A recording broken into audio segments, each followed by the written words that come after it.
Welcome, ladies and gentlemen, to another lovely day here on this little 10-acre farm we have right now. Soon to be a little bit more, actually. So I've been deciding some stuff, and you guys helped me out a lot to realize we can actually expand this out a little bit. And part of the expansions I want to do is probably buy like this field or pick up like this field. Definitely some properties that I could choose from around here. Be a nice little upgrade right there. Yeah, that's a huge field actually. But before we can do anything like that, we've got to worry about getting harvest ready to rock and roll. And sadly, this stuff over here, all of these nice lettuce pallets just aren't worth like they used to be worth. As you guys can see right here, they're just not worth. They're actually kind of getting down to the low point. I'm thinking we're selling around the November, January, December range for right now. But for right now, we're just going to leave it all here and keep on rocking and rolling.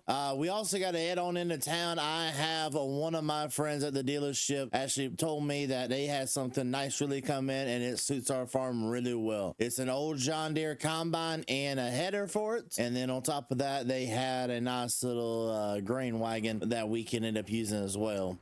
So we're going to head on into town for it, because we have to do harvest today. We actually have to bale up some stuff. I end up mowing all this off camera, just so you guys do know, and it was not done on camera, but it was still done. It was done. I did it, and I'm proud of it. And ladies and gentlemen, as I drive on over here, if you guys like this type of content and want to see more of this series, please would like and subscribe. I've been really enjoying this series. It's different than what I normally do, so it's been a little bit fun to do it. All right, here we are at the dealership, and there they are. So this is the wagon he was telling me about, and this was the combine as well. Oh, actually, this is an 8820 turbo John Deere combine with a nice 620F header. Okay. I'm actually really impressed with the way it looks. I mean, it's not that bad of a looking combine. Definitely could be a lot worse looking. I'm gonna head on inside of the dealership. Let's find out how much we can get this for, because if we can get it for about $30,000 both of them together, I think that'd be a really nice deal. And honestly,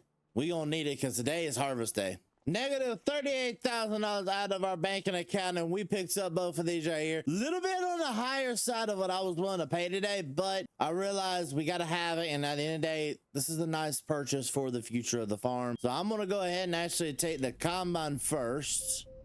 Just starts out like nothing, and yeah, this thing is a nice little combine. No issues out of her that I can see for right now, so as long as she stays like that, we'll be perfectly fine. And what we're going to do, we're going to take this on back to the house so that we can get started on them oats. I don't know how much of them oats are going to honestly produce, but we did every step to make sure that they were going to produce as good as possible. Alrighty, so we're going to shut this off right here, and I guess I'm going to get the wife to take me back into town so that we can go pick up the tractor and then the trailer, so we can bring it over here so we can get back to work and get this thing fully harvested, because we also got to turn around today, get it cultivated and replanted. Or no, hold up, I may not need to replant yet. No, I gotta wait one more. Okay, I gotta wait one more month until I can replant, which that's fine with me. But we can at least get it cultivated and ready for tomorrow. Alrighty, we got this thing hooked up. We're heading on back towards the farm now. We can get the actual main job done of the day, and that is harvesting. And I don't know when I'm gonna be able to sell these oats, because I don't know when the best price of oats is, honestly. December will be the best month, and honestly, we're gonna wait until December, because right now, with it being the lowest pretty much, we need every dime we can to make it worth doing oats and stuff like that. Now what I'm gonna do is I'm actually gonna leave this right about here. We're gonna turn my four-ways on, shut the engine off, and just kind of let it sit right there while we get to work. Now it's time for the fun job, and this is honestly what I've been looking forward to the most, is finally getting inside this combine and getting this job done. All right, everything's rocking and rolling. There we go. There we go. Now, I don't know how much of a yield it's going to get, especially because we got all these tram lines in here. Honestly, I'm spending about half of a load from this. I don't exactly know. Another thing that I do plan to do is I plan to look around, see if there's any contracts for oat harvest, because if there is, we plan to take them.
And just like that, we have the entire place harvested. It definitely took not as long as I thought it would. And we, yeah, we didn't even get one full hopper. Kind of concerns me a little bit. Alrighty, just a little bit over 50%, like 56% full. We're gonna pull this on over here and get it put away because we don't need it out anymore. And then we gotta do the same thing with the harvester. Turn that off, and then I'm gonna leave that run for a little bit because we got to get the baler and we're gonna bale up all these fields, which that's gonna take a long time to get done. The baling is just what's just gonna kill us in time management, at least. And I know we're going to end up doing a lot of custom harvesting this year with this sucker, because we got to pay off 30 something thousand, like what was it, $38,000 with all this, and I doubt that those oats right there are going to produce that much money. Leave the old header right there. While we're leaving the header there, we're just going to pull this on in right here, and the next thing we're going to do, we're going to pull the pin on this. There we go. Go ahead and pull forward, let that drop down to the ground, because we need that baler, because there's a lot of bales that need to be done. First thing we'll work on is getting all the grass bales done first, so that once we're done with this job, we can turn around and go wrap all the grass bales. And just like that, the last bale is done. It took a little bit longer to get all these bales baled up. Now that we're done with at least the baling portion, now we can get over to the next part of the day, and that's going to be wrapping all the grass bales. Actually, this will tell me, what are we looking at for straw right now? We're not looking terrible, but what's the max price for it? Oh yeah, no, we're nowhere near selling straw then. I figured we were a little bit closer to selling the straw than what we are. We are nowhere near. So since we're nowhere near straw selling, we're just not going to deal with it. We're just going to leave it in the barn, or probably put it up in a barn. I just don't know exactly what we're going to do with it yet. Go ahead, unload that right there, and just do that with the rest of these grass bales. Honestly, this is a pretty easy job. I mean, I'm really happy with having the equipment we at least do have to make our jobs as easy as possible, because we need some money, and I'm hoping the combination of all this grass and the straw bales and the oats that we just harvested will be looking pretty much in the golden area of where we would want to be. Because the more money we're making, the better. That's all I want right now. I want to make more money so that we can figure out what our next steps are going to be. Because so we got this area right here that we currently own. I'm thinking we either buy that field or this field. Honestly, I would prefer to buy this field. That's $184,000, and I know it would produce some really good money, at least for us. That's why part of me really wants to get it, but we just don't have the $180,000 right now that we would need for it. But ladies and gentlemen, while I'm going around here picking up all these bells, thank you guys so much for the love and support you show to me and my entire family. We'll see you guys all in the next video. Peace.